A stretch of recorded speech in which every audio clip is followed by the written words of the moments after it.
Hello friends, welcome to this session. So in the previous session we have studied about the different types of controllers. In that we have studied about in detail about the on-off type of a controller. So here in this session we are going to continue our process of understanding the types of controller. Here we are going to study the proportional, the integral and the differential type of controllers. So firstly the proportional controller. So in this case the control action at the output, that is u of t of the controller, is simply related to input of the controller e of t by a proportional constant. Means the output of the controller is related to the input of the controller. Here the input of the controller is error from the comparator and the output is going to be proportional to the error input. The error signal is generated because of the difference between the reference input signal and the feedback signal obtained from the output of the plant or the process. So here the block diagram of a proportional controller is shown below. So here you can see the output of the plant or process is tapped and the output is converted into a feedback signal, and the feedback signal is going to come into the comparator. Here the comparator compares comparator compares the reference signal and the feedback signal, and the error signal is generated. So the error signal is going to be the actuating signal and it is going to be the input to the controller. The manipulated signal, that is u of s or u of t, will be proportional to the error signal. Hence the name is called as a proportional type of a controller. So proportional type of a controller mainly used where we have to increase the amplitude or a gain in the system. So this is a block diagram of a proportional control system with the elements of the transfer function of the given variables of a time domain systems of a proportional controller.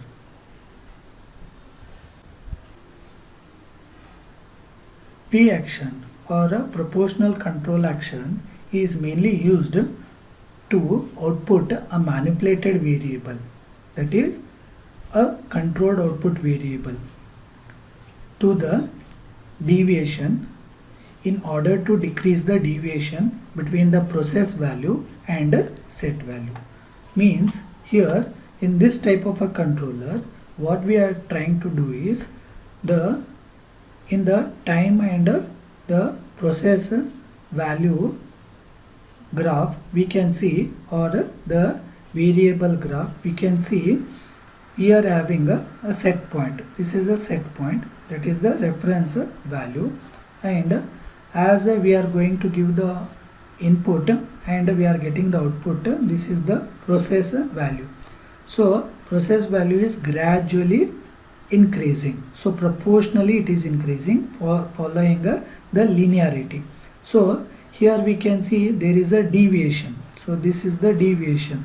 So what it is doing is the proportionally it is the deviation is getting decreased and it is reaching the set point.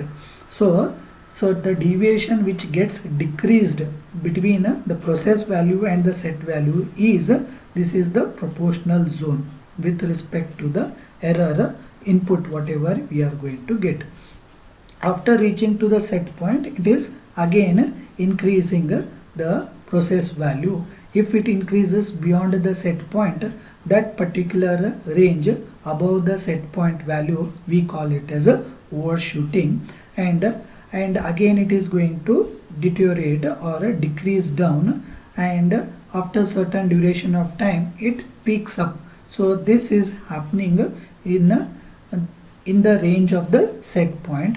there is a oscillation happening, and there will be an offset between the set point and the process value. So this is called as offset.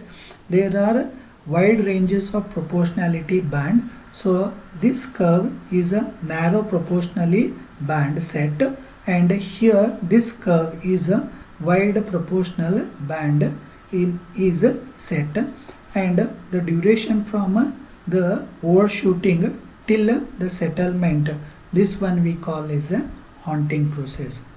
So in this case there exists a relationship between the controller output, that is a controller output, and the input we are having. This one is going to reduce, this is called as a error. For a zero error, the controller output should not be 0, otherwise the process will come to halt. Means if the process value is going to settle at a set point and there is no error, then system is going to become halt. So for this type of a controller, deliberately we are making an offset so that system is running. So this is what happens in case of a proportional type of a controller. The figure represent a proportional type of a control system. So mathematically how we are going to represent, or in a block diagram how we are going to represent the proportional controller. So the block element of the controller is represented by Kp, and the plant block or the process block is represented by G of S, that is a gain. Then H of S is the feedback measuring element, and the feedback signal is given by B of S, and a reference signal is given R of S, and error signal is given as E of S. So the equation represents the proportional controller in a time domain is given by U of t is equal to Kp into E of t. How we got this one is from here. So we know that U of t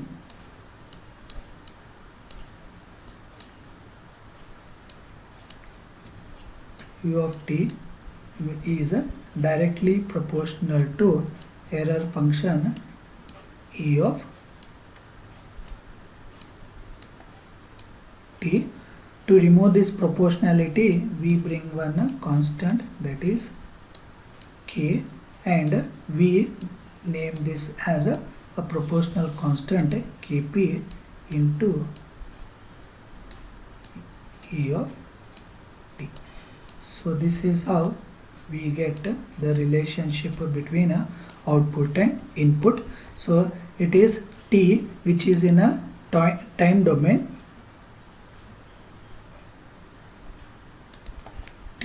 which is in a time domain. So this is the derivative, this is a equation in a time domain. U of t is equal to Kp into E of t. Next we have to apply a Laplace transform of the equation on the both sides. After applying the Laplace transform, we get U of t as capital U of S.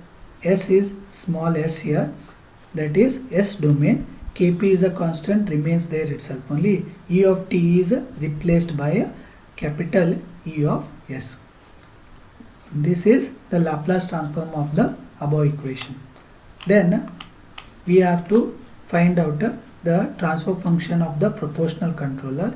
As we know, transfer function is equal to ratio of output Laplace transform in S domain by input Laplace transform in S domain. So output Laplace transform in S domain is U of S. It is written as U of S, and input Laplace transform of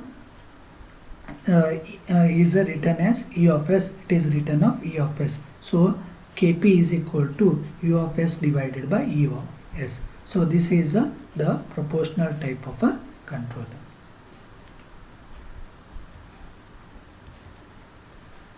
Next, the integral controller. In this case, the control action of the output U of t of the controller is proportional to the time integral of the error signal e of t. The I action or integral action increases or decreases the manipulated variable according to the size and duration of the deviation. Means here what it will do is, if the output is not able to reach the set point, the duration of the period where it is trying to move towards the set point, so those errors it is going to accumulate, and during that period of time the deviation whatever is there, it is going to integrate and add it to the proportional and give as a proportional integral controller. Figure below shows the block diagram of a integral controller. Here the manipulated signal u of s is proportional to the time integral of the error signal. So during a period of time 0 to t, whatever errors are there, it is going to accumulate and trigger it to the controller so that it boosts the output. So hence it is named as a integral type of a controller. So here the controller is replaced by Ki by S. So this block diagram represents the integral type of a controller. So integral type of a controller can be written in a mathematical or a time domain form as u of t is directly proportional to time integral of 0 to t of et into dt. When we remove the proportionality, we get a constant, that is k. That constant we call it as a time integral constant or ki. So u of t is equal to ki integrating between 0 to t et into dt. When we apply the Laplace transform for the above equation on both sides, we get u of t is replaced by u of s, that is equal to, here ki is a constant, it remains constant. Laplace transform of e of t into dt is given by 1 by s into e of s. So combination of that one we write it as ki divided by s into e of s.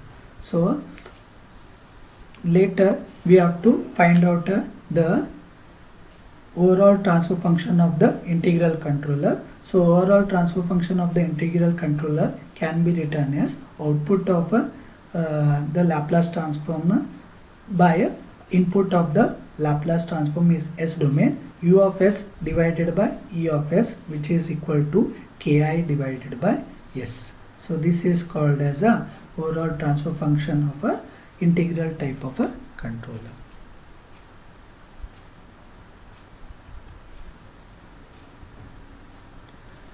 Next we have to know about the composite of both proportional and integral type of a controller.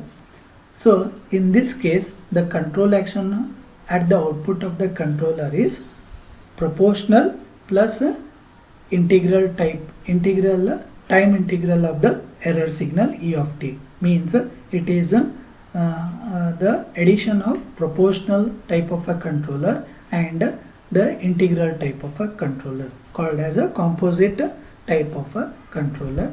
So here in the block it will be having the both the proportional as well as the integral type of a controller. So the block diagram of a proportional integral controller is as shown here. So what happens here? For the proportional type of action means for a process to begin from 0 point to nearer to the set point, what we use, the linearity function we use, only proportional controller is going to be in action.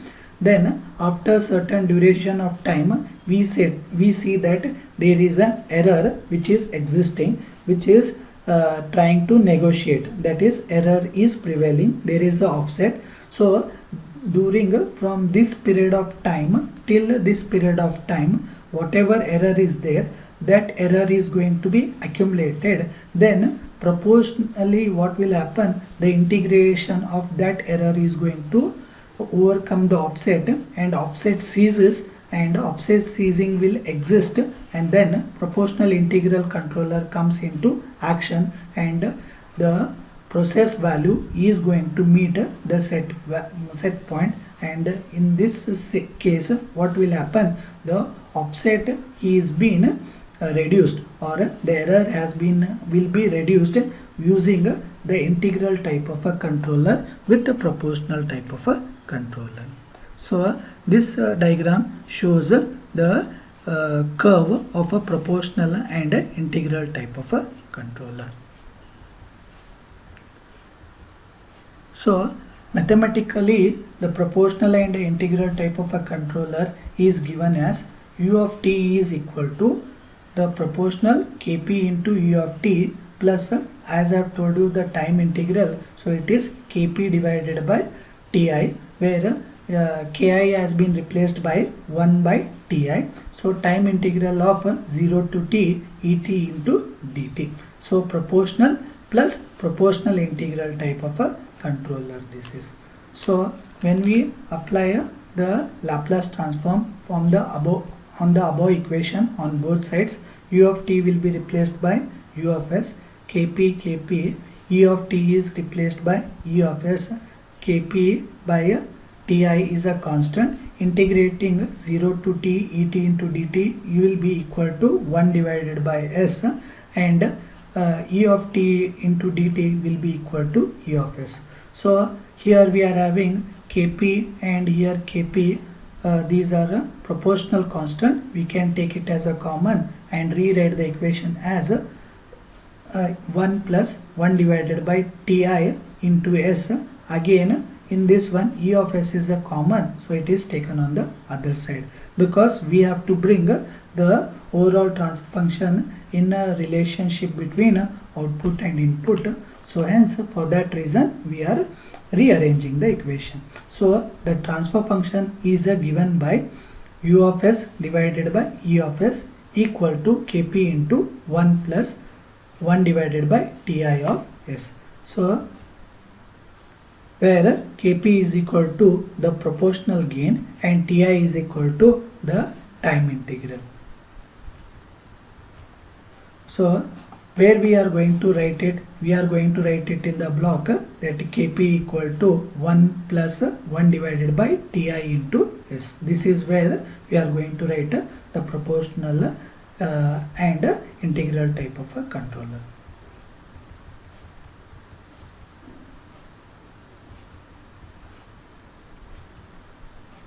So when we are going to understand the characteristic of a proportional integral controller, we can see the controller output with a time horizon. When we are going to plot the controller output, proportional action will be to remain constant like this.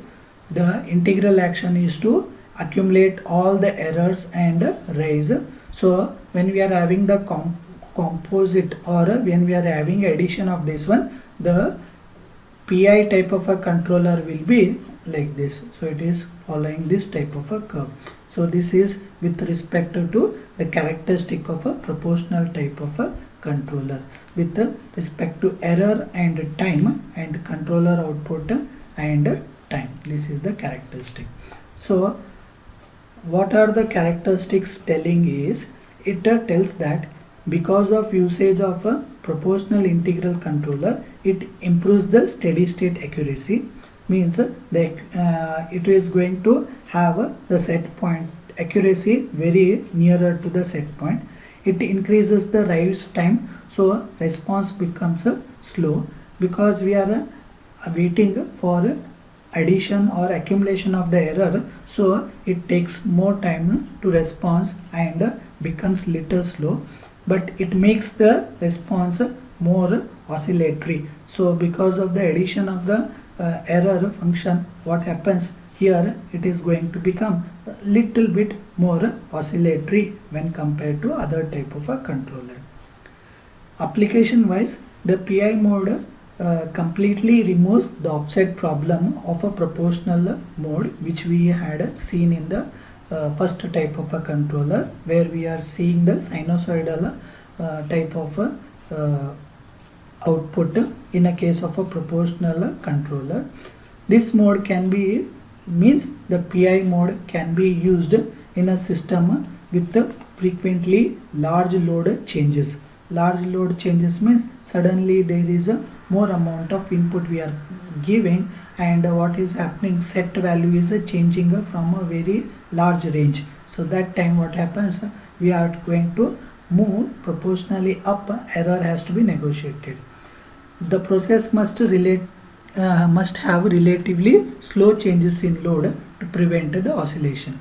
That's what, because of the large load changes, oscillations will occur. So to overcome that one, what has to be done, the process must be relatively made little slower so that we can prevent this oscillations. So this concludes the proportional integral type of a controller. Thank you.